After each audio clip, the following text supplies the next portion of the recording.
Terima kasih Anda masih bersama kami. Bagi Anda yang baru saja bergabung, kami hadirkan kembali 3 berita utama hari ini. Sedang olahraga pagi, seorang pria di Kabupaten Sumedang tiba-tiba tertabrak truk tronton hingga tewas. Bunga bangkai yang tumbuh di pekarangan rumah membuat geger warga di Kecamatan Cibeber, Kabupaten Cianjur. Puluhan ibu di kota Tasikmalaya menjadi korban arisan dan investasi bodong. Uang puluhan juta rupiah tak kembali.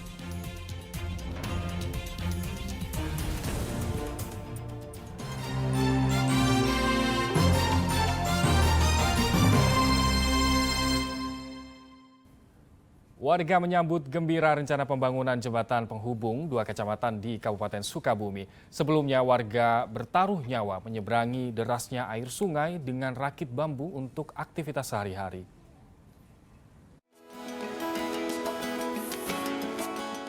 Apakah Anda masih ingat dengan kisah anak sekolah menyeberang menggunakan rakit bambu di Desa Sirnasari, Kabupaten Sukabumi? Kini mereka sudah bisa bernafas lega karena ada rencana pembangunan jembatan penghubung antar Kecamatan Pabuaran dan Purabaya. Selama ini, warga kampung Cilele bertaruh nyawa di atas rakit bambu untuk menyeberangi derasnya arus Sungai Cikaso jika ingin pergi ke Kecamatan Purabaya. Dan jika sungai meluap, warga harus melewati jalan alternatif sejauh 25 km. Meski baru dalam tahap peninjauan, warga mengaku senang dengan adanya rencana pembangunan jembatan penyeberangan. Yang merasa senang, terus enak ya Pak, kan bisa gampang gitu, nggak ngelewatin sungai gitu. Penting, sangat penting banget. Jadi gampang kalau kita mau main ke daerah sana seberang, jadi nggak usah naik rakit. Kan soalnya kalau saya naik rakit lagi cuacanya lagi musim hujan, jadi airnya gede kan takut. Jembatan ini akan sangat bermanfaat bagi masyarakat desa untuk menunjang aktivitas ekonomi, pendidikan, dan sosial. Itu harapan kami, tentunya semua masyarakat bisa menggunakan sarana-prasarana ini untuk dalam proses pelaksanaan kehidupannya sehari-hari. Dan semua elemen masyarakat bisa menggunakan, tidak hanya beberapa yang terjawabnya, sehingga masyarakat tentunya di antara kedua wilayah dalam rangka kita untuk pertumbuhan ekonomi masyarakat itu dapat dilakukan sebagaimana mestinya, yang menjadi harapan dari seluruh masyarakat. Warga berterima kasih kepada pihak yang sukarela ingin membangun jembatan, dan warga berharap pembangunan jembatan bisa berjalan lancar. Asep Didi melaporkan dari Sukabumi. Untuk mendukung pemberdayaan perempuan, Women 20 Presidensi bersama Dewan Kerajinan Nasional Daerah Dekranasda Jabar menggelar Women 20 UMKM Expo. Acara ini diharapkan bisa mendukung transformasi UKM berdaya perempuan, disabilitas, dan marginal.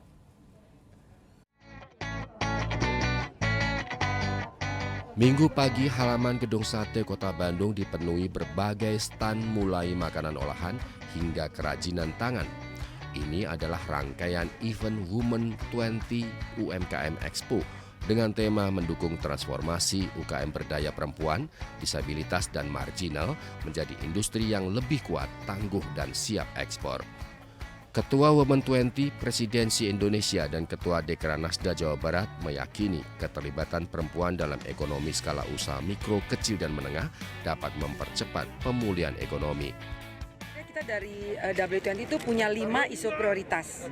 Ya, yang pertama adalah diskriminasi, yang kedua inklusif ekonomi, yang ketiga adalah perempuan pedesaan dan disabilitas, yang keempat adalah mengenai kesehatan. Jadi 4. Jadi yang 2 itu perempuan pedesaan dan disabilitas sudah masuk sekalian. Dan itu sudah dalam summit W20 kemarin itu sudah disetujui dan diakui. Dan yang pertama kali kita bangga itu adalah perempuan pedesaan dan disabilitas itu adalah legasinya Indonesia yang dipunyai Indonesia. Dan dalam inklusif ekonomi itu masuk di dalamnya adalah baik sebagai berdiri sendiri, itu adalah UMKM, maupun dalam perempuan pedesaan. Jadi ini adalah UMKM ini merupakan bagian tombak penting. Perempuan itu ternyata luar biasa dalam pembangunan bangsa ini. Tidak saja terkait dengan bagaimana mereka mengambil peran dalam kehidupan dari sisi misalkan sekarang termasuk ke dalam dunia politik ya, tapi juga kaitannya dengan perekonomian. W20 kaitannya dengan UMKM di Jawa Barat yang didorong digerakkan oleh perempuan, ini menjadi sebuah fokus utama kami saat ini begitu. Itulah kenapa program-program kami di Jawa Barat juga menyasar terkait dengan bagaimana perempuan mampu berdaya dan berketahanan termasuk mandiri. Jadi mandiri itu termasuk di dalamnya mandiri secara ekonomi. Jadi kita berikan berbagai pelatihan, tidak saja bagaimana mereka diberikan wawasan agar mereka tahu bahwa di luaran sana itu ternyata banyak sekali hal-hal yang bisa dilakukan mereka meskipun mereka adalah seorang berumah tangga saja misalkan seperti itu. Nah setelah mereka diberikan pengetahuan maka mereka diberikan pelatihan. Nah pelatihan ini yang kita luaskan begitu, termasuk juga melalui kerjasama dengan sekolah-sekolah. Nah alhamdulillah gerakan ini sudah muncul secara nyata bahwa sekarang terlihat begitu ya ketika kita melaksanakan kegiatan terkait dengan pameran dan sebagainya itu membludak sekali permintaan. Dengan digelarnya Women 20 ini diharapkan perempuan memainkan peran penting dalam menciptakan generasi bangsa yang berkualitas. Muhammad Rizal melaporkan dari Kota Bandung. Bunga bangkai yang tumbuh di pekarangan rumah membuat geger warga di Kecamatan Cibeber, Kabupaten Cianjur. Bunga yang dikenal dengan nama bunga Rafflesia arnoldi ini mekar sempurna dan menjadi tontonan warga. Matahari. Kerumunan warga terlihat di sebuah rumah di Desa Sukamanah, Kecamatan Cibeber, Kabupaten Cianjur. Warga berkerumun ingin melihat dari dekat bunga Rafflesia arnoldi atau yang dikenal dengan bunga bangkai yang mekar dengan sempurna. Bagi warga, bunga yang tumbuh di pekarangan rumah ini baru pertama kali dilihatnya. Biasanya warga melihat bunga bangkai di kebun raya Cibodas. Karena penasaran aja gitu lihatnya, karena ya kan belum ada sebelumnya kayak gini, jadi penasaran, jadi kesini pengen lihat aja gitu. Oh, karena langka juga mungkin ya, Bu ya? gitu, karena langka, karena belum ada kan di sini. Dulu kan pernah lihatnya di Cibodas dulu. Oh, jadi karena langka. Ya, kan. Banyak nggak Bu dari warga lain yang lihat juga? Banyak. Kemarin juga banyak kesini. Terus sekarang juga banyak. Udah 2 hari. Udah 2 hari kemarin banyak yang nonton kesini.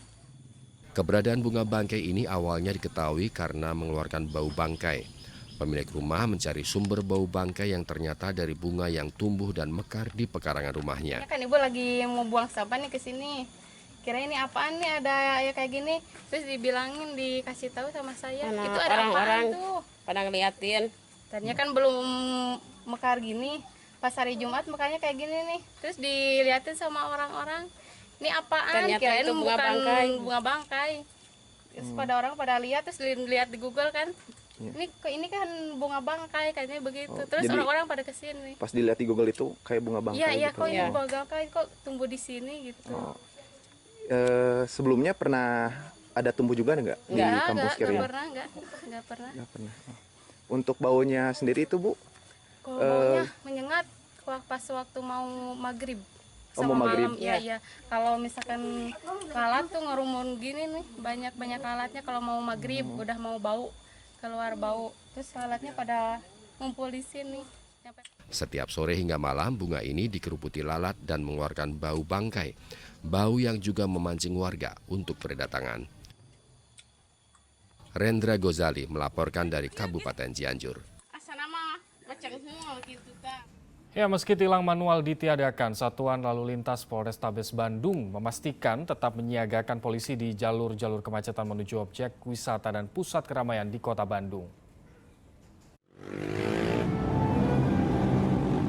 Kemacetan masih menjadi wajah Kota Bandung, terutama pada akhir pekan dan hari libur. Untuk itu, keberadaan polisi lalu lintas sangat diperlukan untuk mengurai kemacetan tersebut. Kebijakan baru Kapolri yang tidak memberlakukan tilang manual diharapkan tidak membuat keberadaan polisi di jalan raya menjadi berkurang.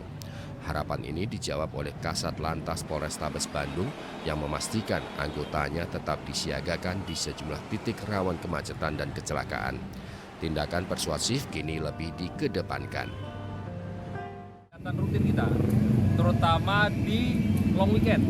Jadi dari Jumat, Sabtu, Minggu untuk Satlantas Polrestabes Bandung kita melaksanakan pelayanan kepada masyarakat, terutama di penggal-penggal jalur-jalur yang menjadi titik krusial, baik trouble spot, black spot maupun kegiatan-kegiatan masyarakat lainnya. Untuk pelayanan ini sampai pukul berapa dan Satlantas berada di lapangan? Kalau saat lantas di penggal-penggal kita ada piket sudah kita atur. Jadi yang jelas kita sampai kegiatan masyarakat selesai. Jadi jam berapapun sampai malam hari pun kita masih sedia. Sampai besok pagi akan dihapus lagi dengan petugas yang baru. Meski tak ada tilang manual, polisi mengimbau pengguna jalan untuk tetap mematuhi peraturan lalu lintas untuk keselamatan bersama. Muhammad Rizal melaporkan dari Kota Bandung. Baik dan presisi.